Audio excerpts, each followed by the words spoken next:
Amin. Wassalatu wassalamu ala ashrafil mursalin Nabiyyina wa habibina Muhammadin wa ala alihi wa sahbihi ajma'in. Asyhadu an la ilaha illallah wahdahu la syarika lah al-malikul haqqul mubin wa asyhadu anna Muhammadan abduhu wa rasuluh al-mab'uts rahmatan lil alamin. Ya ayyuhalladzina amanu ittaqullaha haqqa tuqatih wa la tamutunna illa wa antum muslimin. Allahumma inna nas'aluka ilman nafi'an wa rizqan tayyiban wa amalan mutaqabbala. Allahumma rzuqna al-ikhlasa fil qawli wal amal. Amma ba'd, fa inna asdaqal hadithi kitabullah wa khairul huda huda Muhammad sallallahu alaihi wasallam wa syarrul umuri muhdatsatuha wa kullu muhdatsatin bid'ah wa kullu bid'atin dhalalah wa kullu dhalalatin finnar. Kaum muslimin, kaum muslimat, al-hadirin wal hadirat, al-musyahidin wal musyahidat, rahimani wa rahimakumullah. Alhamdulillah, kita bersyukur kepada Allah Subhanahu wa taala atas nikmat yang Allah berikan kepada kita. Pagi ini kembali Allah berikan kepada kita kemudahan untuk bisa kembali bersama dalam majlis ini. Mudah-mudahan Allah Subhanahu wa taala jadikan setiap langkah menuju tempat ini yang satunya mengangkat derajat, yang satunya menghapuskan dosa-dosa di sisinya. Salawat dan salam semoga senantiasa pula kita ucapkan untuk junjungan kita Nabi besar Muhammad sallallahu alaihi wasallam. Mudah-mudahan dengan ucapan salawat yang sering kita baca, termasuk orang-orang yang mencintainya dan merindukannya, mudah-mudahan kita juga termasuk orang-orang yang mendapatkan syafaatnya pada hari kiamat kelak. Pada hari tidak lagi berguna harta dan kekayaannya, tidak lagi bisa dibanggakan anak dan keturunannya, kecuali orang-orang yang datang kepada Allah dengan hati yang penuh keimanan tanpa kesyirikan, hati yang datang penuh dengan keyakinan tanpa keraguan. Kita melanjutkan kembali pembahasan kitab Kaidah Tauhid, masih dalam pembahasan Kaidah Tauhid Al-Uluhiyah. Bagi ini kita masuk kepada kaidah yang ke-13.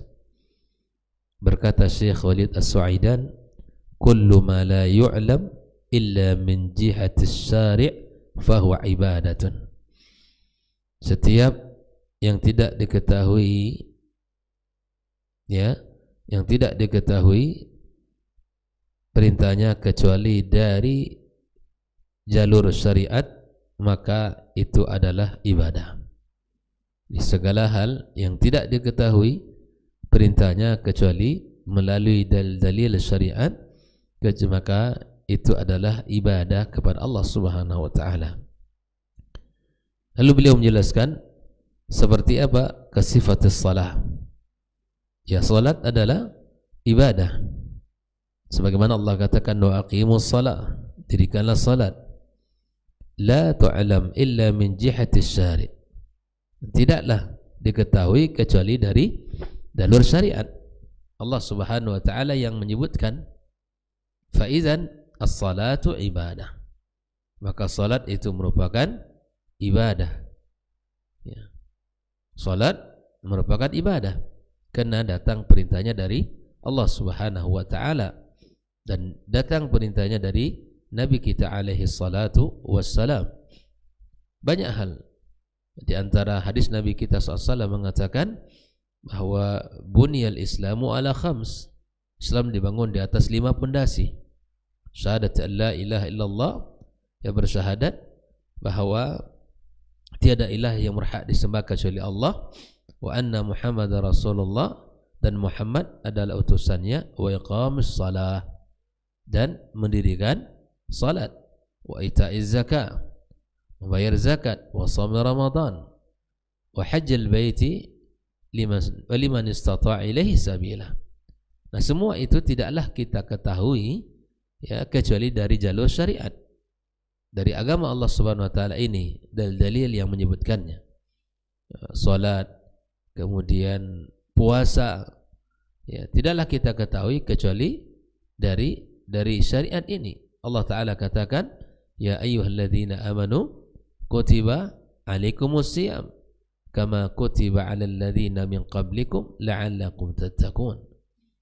Nah, ketika salat diperintahkan oleh Allah Subhanahu wa taala di dalam firman-Nya, maka Nabi kita sallallahu alaihi wasallam menjelaskannya bagaimana cara salat itu.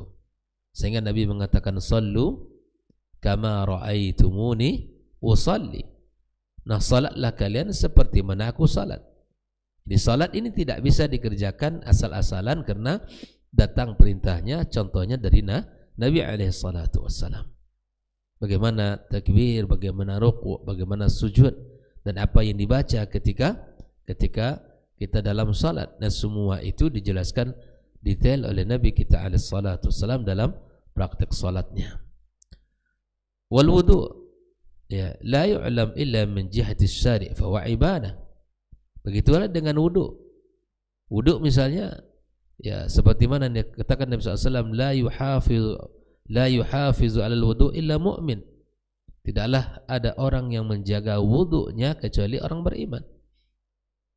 Maka Nabi SAW menjelaskan bagaimana dia berwudu, dan Allah Tabaraka wa Ta'ala telah menjelaskan di dalam Al-Quranul Karim bagaimana seharusnya kita berwudu.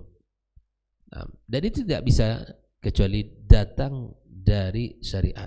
Tidak bisa kita contoh dan tidak bisa kita lakukan ya kecuali datang dari agama Allah Subhanahu wa taala. Maka wudu merupakan ibadah ya. Wa sifatu salatil jenazah, misalnya sifat salat jenazah yang merupakan ibadah. Ya, la tu'lam illa min qibalis syari' fa hiya ibadatun. Ya, salat yang tidak ada ruku' adalah salat jenazah, yang hanya adalah doa-doa dan zikir dan 4 takbir. Dan bagaimana cara salat jenazah? Datang contohnya dari siapa? Nabi sallallahu alaihi wasallam. Wa sifat al-hajj la tu'lam illa min qibal asy-syari' fa hiya ibadah. Haji ya, tidaklah kita ketahui bagaimana caranya, ya, di mana miqatnya dan apa yang harus kita baca ya, di saat kita berihram, memulai masuk ya, dan mana saja miqat makani yang telah ditentukan oleh Nabi SAW, dan apa saja yang menjadi mahzuratil ihram ketika kita sudah mulai berniat, ya kan? Semua itu tidaklah kita ketahui dari agama ini kecuali dari Nabi sallallahu alaihi wasallam. Bagaimana kita memulai tawaf, berapa kali putaran, ya, dan seperti apa saat melakukan tawaf. Nah, begitu juga dengan sa'i, seperti apa sa'i yang benar, ya, dan kemudian berapa putaran, berapa kali Safa dan Marwa, terhitung 1 kali, Marwa ke Safa terhitung 1 kali lagi. Mula dari Safa berakhir di Marwa. Lalu kita tahallul, ya, lalu kemudian pada tanggal misalnya 9 Zulhijjah ya, kita semua berada di Arafah. Orang berwukuf di padang Arafah. Bagi yang haji tidak disunahkan berpuasa, tapi yang tidak berhaji disunahkan puasa Arafah. Yang sebelumnya tanggal 8 berada di Mina ya, setelah zawal di tanggal 9 semua ya, orang melakukan wukuf ya, semua orang berwukuf di Arafah sampai terbenam matahari di hari itu. Lalu mereka melakukan perjalanan menuju Muzdalifah untuk melakukan mabit. Lalu pagi harinya tanggal 10 semua mereka berbondong-bondong menuju kota Mina. Dan semua ini tidaklah bisa diketahui kecuali dari Nabi sallallahu alaihi wasallam. Sampai Nabi mengatakan, "Khudhu anni manasikakum," ambillah dariku tata cara ibadah kalian. Nah, setiap ya perintah ibadah yang tidak datang kecuali dari jalur syariat, maka itu adalah ibadah apapun. seperti kita sebutkan tadi, ya seperti puasa. Allah hanya perintahkan, tetapi Nabi SAW mempraktekkan kapan harus mulai menahan, kemudian apa saja yang tidak dibolehkan di saat berpuasa, ya, dan apa saja yang dianjurkan di saat kita berpuasa, dan seterusnya sampai pada saat kita berbuka, jam berapa kita harus berbuka dan apa yang harus kita makan dan seterusnya, bagaimana kita malamnya. Nah, semua itu tidaklah kita ketahui kecuali dengan dalil yang telah disebutkan oleh Nabi kita alaihi salatu wassalam. Maka setiap hal itu merupakan, setiap perbuatan itu merupakan ibadah. Wassalatu ala Nabi sallallahu alaihi wasallam, termasuk kita mengucapkan selawat kepada Rasulullah, ya, itu adalah ibadah. La tu'lam illa min qibali syari' ay bi'tibari sifatiha fahiya ibadah. Wa hakadha kullu syai'in la yu'lam illa min jihati syar' fahuwa ibadah. Segala sesuatu yang tidak diketahui, ya, tidak diketahui kecuali dari jalur syariat, maka dia adalah ibadah. Wa ya min qawaid Abil Abbas Ibnu Taimiyah rahimahullah taala. Ini merupakan kaidah yang disebutkan oleh Ibnu Taimiyah rahimahullahu taala. Paham ya jemaah? Bahwa segala sesuatu yang tidak diketahui, ya, perintahnya kecuali melalui jalur syariat, maka ketahuilah itu adalah ibadah.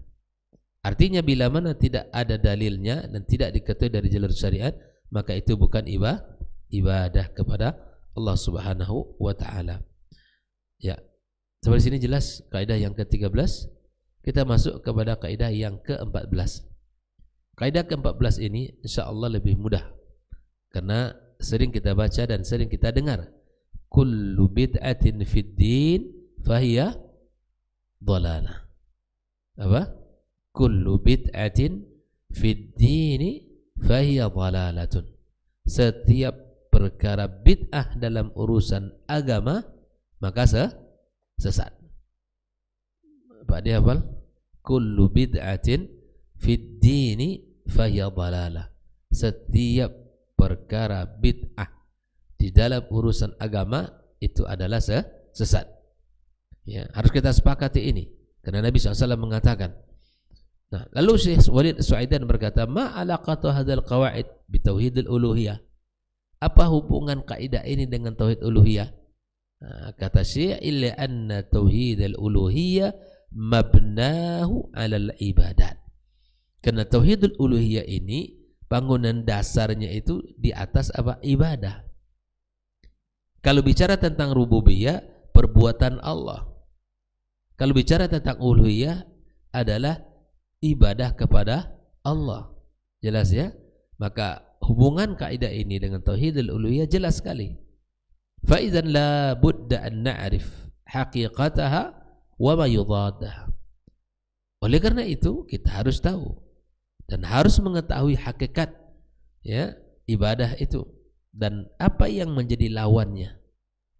Ya, ibadah datang legal, resmi, berdasarkan dalil, ya, Al-Quran dan Sunnah serta contoh. Bid'ah tidak, ini ilegal, tidak ada dalil dan tidak ada contoh. Nah, ini kita harus paham sehingga kita tidak segala yang menurut kita baik itu baik dalam agama, belum tentu. Menurut kita baik tapi menurut agama belum tentu baik. Maka carilah sesuatu yang legal dalam agama ini yang telah diperintahkan secara resmi. Jangan lakukan yang ilegal, karena yang ilegal itu selalu tidak baik. Yang legal pasti selalu baik. Maka kita harus mengetahui hakikatnya dan yang kita juga harus mengetahui lawannya. Kullu bid'atin fid dini fahiya dhalalah. Setiap perkara bid'ah di dalam urusan agama itu adalah sesat. Yang sesat jangan dikerjakan. Ya, yang ilegal jangan ditaati, jangan diikuti. Tapi kerjakanlah yang sunnah dan kerjakanlah yang legal menurut syariah. Ai ikhtira'un fi amrin min umuriddin. Apa makna bid'ah itu? Adalah ikhtira' fi amrin min umuriddin, membuat-buat yang baru atau mengada-ngadakan sesuatu di dalam urusan agama, ini. Fa innahu yusaf bi annahu bid'ah, dan itu disifati dengan nama bid'ah, sesuatu yang dibuat-buat, dan kita disebutkan itu kepada agama padahal dia bukan, maka disebut bid'ah, bukan sunnah.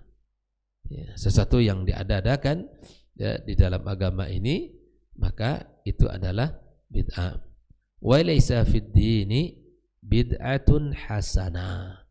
Syekh Walid As-Su'aidan menekankan kembali, dan tidak ada di dalam agama ini bid'ah hasanah. Ya. Bid'ah hasanah. Makanya bid'ah itu kullu bid'atin dhalalah. Tidak dikecualikan oleh Nabi sallallahu alaihi wasallam. Maka pelakunya adalah ahlul bid'ah. Tetapi bagi orang yang memegang bahwa bid'ah itu ada bid'ah hasanah, juga tidak mau disebut dengan ahli bid'ah hasanah. Enggak juga mau. Karena secara fitrah dia tidak mau disebut ahli bid'ah. Dan tidak ada orang yang mau sesungguhnya. Tetapi bila mana diingatkan, maka dia tetap bersikokoh, ya, berpegang kepada ini bid'ah hasanah. Berarti kalau begitu dia pelaku bid'ah hasanah. Nah, oleh karenanya tidak ada yang namanya bid'ah hasanah dalam agama, kata Syekh. Wa innamal bid'u fid dini kulliha sayyi'ah. Seluruh perkara bid'ah dalam agama itu apa? Sesat. Ingat ya, setiap bid'ah dalam agama itu sesat. Yang sesat ya, setiap bid'ah dalam agama itu buruk dan sesat. Yang buruk jangan didekati, yang sesat jangan dikerjakan. Itu sama bunuh diri namanya. Yang dah tahu sesat tetap juga dikerjakan, itu tidak sayang pada dirinya. Ya, dah tahu itu buruk tapi tetap didekati, jangan. Yang buruk tinggalkan, yang sesat juga ditinggalkan. Yang baik kerjakan, yang sunnah dipegang. Itu yang harus kita lakukan dalam hidup kita. Ya. Wa dalilu ala dzalika hadis Jabir bin Abdullah radhiyallahu ta'ala anhuma. Adapun sebagai dalilnya adalah hadis Jabir radhiyallahu ta'ala anhuma dari Nabi sallallahu alaihi wasallam bersabda, wa kullu bid'atin dhalalah. Setiap perkara bid'ah itu sesat. Akhrajahu Muslim dalam kitab sahihnya. Naam. Wa hadis Aisyah radhiyallahu ta'ala anhuma, wa hadis Aisyah radhiyallahu ta'ala anha, anin Nabi sallallahu alaihi wasallam, man amila amalan laisa alaihi amruna fahuwa raddun. Coba dihafal ya. Man amila amalan laisa alaihi amruna fahuwa raddun. Yang mengerjakan satu amalan yang tidak ada perintahnya dari kami, ya, dari agama tidak ada perintahnya, tapi dikerjakan juga, maka ketahuilah perbuatan itu tertolak. Jelas Pak De? Setiap perbuatan Pak De yang tidak dikerjakan, atau setiap perbuatan yang dikerjakan tidak berdasarkan perintah agama, maka dia tertolak, tak bisa diterima, ya kan? Tidak bisa diterima. Dia tidak pernah, ibarat orang yang memesan sesuatu, ya, tidak sesuai dengan pesanan yang datang atau barang yang datang, tidak sesuai dengan spek yang diminta. Antum terima apa tidak? Tidak terima. Padahal bayarannya seperti yang diminta. Ya. Yang diminta bayarannya lebih tinggi, speknya lebih tinggi, lebih bayarannya. Tapi ketika barangnya datang tidak sesuai dengan nilai pembayaran kita, ya kan? Dan tidak sesuai dengan spek yang kita minta, antum terima apa tidak? Tidak diterima. Balikkan, tertolak dia. Kita tolak barangnya. Bukan ini yang saya minta, bukan ini yang saya cari. Nah, begitu juga dalam agama. Kenapa engkau mengerjakan sesuatu yang tidak diminta? Yang diminta malah ditinggalkan. Kenapa engkau kerjakan sesuatu yang memang itu tidak berdalil, yang ada dalil kamu tinggalkan? Nah, ini sangat banyak. Nah, oleh karenanya beragama itu, ikhwafillah, kita mesti ya melihat kepada dalil ini. Lelah pasti, tapi itulah salah satu bentuk ujian para penuntut ilmu. Kalau tidak mau lelah dan tidak mau capek-capek, maka ya berarti dia siap akan menanggung kebodohannya. Kan seperti yang dikatakan, man lam yadzuq zuqlat ta'allum tajarra ya zul jahli tul hayati. Oleh karenanya belajar kita sehingga kita tahu mana yang diperintahkan, mana yang tidak diperintahkan. Yang diperintahkan kita pegang, yang tidak kita tinggalkan. Yang sunnah kita amalkan, yang bid'ah kita tinggalkan. Nah, itu dia. Ulang sekali lagi dalilnya, man amila amalan laisa alaihi amruna fahuwa raddun, tertolak. Yang melakukan sebuah perbuatan lalu kemudian perbuatan itu tidak sesuai dengan apa yang diperintahkan, maka dia tertolak. Wa hadza mujma' alaihi min ahli ilm min ahli sunnati wal jamaah rahimahullah taala wal khilafu fiha hadits. Dan perselisihan terjadi itu baru. Ya, maka oleh karenanya kullu bid'atin fid din fa hiya dhalalah. Ya, setiap perkara bid'ah dalam urusan agama maka dia adalah sesat. Tapi ahibati fillah, ada kaitan kaidah ke-15 ini, tapi kita sebutkan singkat saja. Insyaallah pembahasannya agak lebih panjang ya. Kullu ihdatsin fid din fa warad. Kalau tadi kullu bid'ah fid din fa huwa dalalah. Setiap yang dibuat, yang diurus ya dalam urusan agama ini, maka dia adalah setiap perbuatan bid'ah yang dilakukan dalam agama, maka dia sesat. Nah, kaidah ke-15 mirip, kullu ihdasin, segala sesuatu yang baru, fid dini, bukan dalam urusan dunia tapi dalam urusan agama, fahuwa raddun, maka dia tertolak.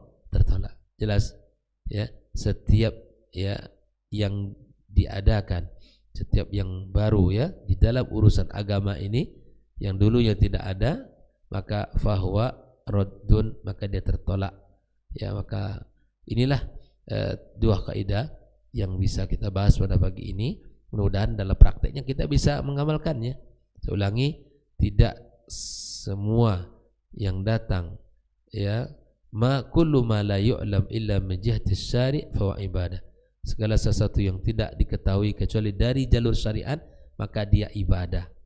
Salat, zakat, puasa, haji, karena perintahnya kita melalui syariat, kita tahu ia ibadah. Okay? Dan setiap perkara baru dalam urusan agama, maka dia sesat.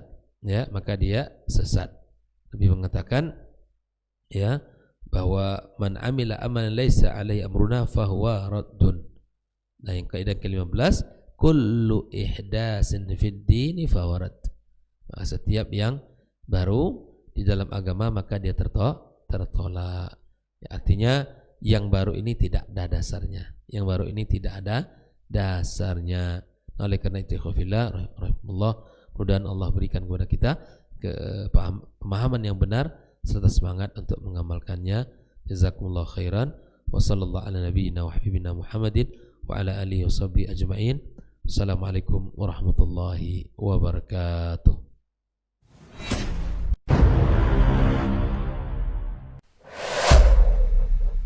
Dunia dan seisinya ini bagi Allah tak sama nilainya dengan sebelah sayap lalat. Barang siapa yang beramal untuk akhiratnya, Allah akan cukupkan baginya urusan dunia. Sayati zamanun 'alan nasi as-sabiru fihim qalqabit al-jamarah. Akan ada satu masa di akhir zaman yang berpegang teguh dengan agamanya seperti orang yang sedang memegang bara